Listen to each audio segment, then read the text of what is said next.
जागीरदार घराने की महिला और कॉलेज की एक्स प्रिंसिपल समझते हैं, कोई डिग्री देखने नहीं जाता। धीरे धीरे मैंने यहाँ अपने आप को पूर्ण रूप से नम्रता के सांचे में ढाल लिया। मुझे खुशी थी कि मेरे अतीत की माधवी संपूर्ण रूप से मर गई है। मुझे प्रसन्नता थी कि मैंने अपने बेटे पर अतीत की छाया नहीं पड़ने दी।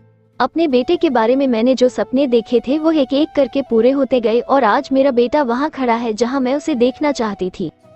हाँ बेटे, माधवी तो उसी दिन मर गई थी जिस दिन माधवी ने अपने पति की जलती चिता देखी थी। उसके बाद मुझ में अगर कोई नारी जीवित थी तो वह केवल माँ थी, एक बिना पिता के बेटे की माँ जिसे बेटे के लिए ही जीना था। मैंने कभी नहीं चाहा कि तुम्हारी शादी किसी साहूकार की बेटी से करूंगी, क्योंकि इन ऊंची दीवारों की नींव में कितनी दीमक पलती है यह मैंने अपनी आंखों से देखा है। एक और पिता एक सोसाइटी गर्ल से जाम टकराता है तो दूसरी ओर बेटी अपने मनोरंजन के लिए बॉयफ्रेंड बदलती है। तुमने दीपा को चाहा। दीपा मुझे तुमसे भी बढ़कर पसंद है। जब से तुमने होश संभाला है मैंने अपने बेटे की किसी खुशी में बाधा नहीं डाली। तुम्हारे मुंह से शब्द निकला और तुम्हारी इच्छा पूरी हुई। यह शादी तो जीवन भर का सौदा है जिसमें जरा सी भी भूल चूक जीवन भर का कैंसर बन जाती है। मैं दिल से चाहती थी कि तुम्हारी शादी दीपा से हो, मगर पार्टी में ही मैंने बाबू त्रिलोकीनाथ के इरादों भनक सुन ली थी। अगर तुम सुशीला को ठुकरा दोगे तो वो तुम्हारे रास्ते में क्या क्या बाधाएं डालेंगे। मगर मैं इससे पहले ही जयकिशन को एक होटल में देख चुकी थी जो यहाँ जैक्सन पाल उर्फ जैनी के नाम से रह रहा है। पहले मुझे यह मालूम नहीं था कि उसका घनिष्ठ संबंध बाबू त्रिलोकीनाथ से है, इसीलिए मैं जयकिशन के साथ सौदा करने गई थी। बाबू त्रिलोकीनाथ और सुशीला जैसे लोगों की मौत से कोई आत्मग्लानि भी नहीं होती, क्योंकि उनके इरादे अमानवीय रूप से भयानक है। वो अपने स्वार्थ के लिए किसी की खुशी न केवल छीन लेना चाहते थे बल्कि खुशी न मिलने पर तुमसे और मुझसे भयानक बदला लेना चाहते थे। तुम्हें अपना बना डालने का विचार था उनका। मुझे नहीं मालूम था कि जयकिशन ने वैसे ही हॉस्टल वाला धंधा यहाँ भी चला रखा है और उसे बाबू त्रिलोकीनाथ का विशेष संरक्षण प्राप्त है। उसने मेरे अतीत का भेद खोल देने की धमकी दी थी। फिर उसने मुझे जान से ही मारने का प्रयास। मैं अगर जरा सा बच न जाती तो जयकिशन का चाकू मेरे सीने में धंस जाता। फिर मैंने उसी के चाकू से उसे मार डाला, क्योंकि मैं उसे न मारती तो वो मुझे जिंदा नहीं छोड़ता।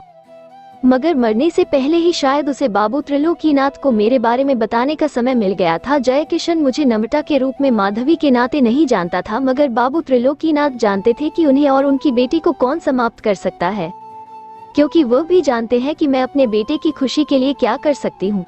और वो ये भी जानते हैं कि तुम दीपा से शादी करना चाहते हो। मगर बेटे, कम से कम जब तक मैं जिंदा हूँ तुम्हारी शादी दीपा के सिवा किसी दूसरी लड़की से नहीं हो सकती, चाहे अदालत में मुझे माधवी बनकर ही क्यों न खड़ा होना पड़े। मेरे अतीत का प्रभाव अधिक से अधिक तुम्हारी उन्नति में रुकावट बन जाएगा, मगर दीपा को लेकर यहाँ से कहीं दूर तो जा सकते हो जहाँ तुम्हें कोई माधवी के बेटे के नाते न जानता हो। और माँ, तुम शायद वो काम स्वयं करना चाहती हो जो जयकिशन नहीं कर सका, सुनील ने धीरे से कहा।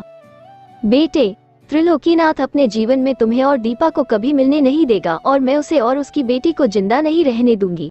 मैंने अपने जिस बेटे के लिए 25 बरस दांव पर लगाए हैं, जीवन के अंतिम और सबसे महत्वपूर्ण मामले में उस बेटे का दिल नहीं दुखने दूंगी। यह एक रिस्क होगा। अगर मैं अपने मिशन में सफल हो गई तो मेरा अतीत भी ढका रहेगा। सुनील ने नम्रता देवी के दोनों हाथ अपने हाथों में लेकर चूमे और फिर उनकी आंखों में देखता हुआ बोला, माँ, यूं तो औलाद को दुनिया की सारी माएं ही पालती हैं, मगर तुमने अपने बेटे के लिए जो कुछ किया है वह ममता के इतिहास का एक महान पन्ना है। तुमने अपनी पवित्रता को ढाल बनाकर बेटे को नया जीवन दिया है। तुमने उस जाल से निकलने का भरसक प्रयत्न किया, न निकल सकी, उसमें तुम्हारा क्या दोष। मेरी दृष्टि और मेरे मन में आज तुम्हारा प्यार एक पूजा बन गया है। मेरा बस चले तो तुम्हें देवी बनाकर मंदिर में रख दूं और जीवन भर तुम्हारी पूजा करता रहूं।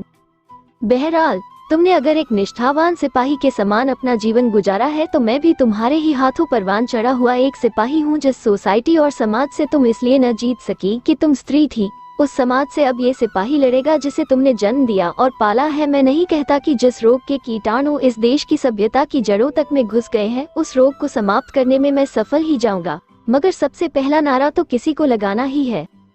बेटे, मुझे तुम पर गौरव है, मगर मैंने अपने जीवन के 25 बरस तुम्हारे ऊपर इसलिए खर्च नहीं किए कि इस भरी जवानी में मौत के सामने खड़ा कर दूं।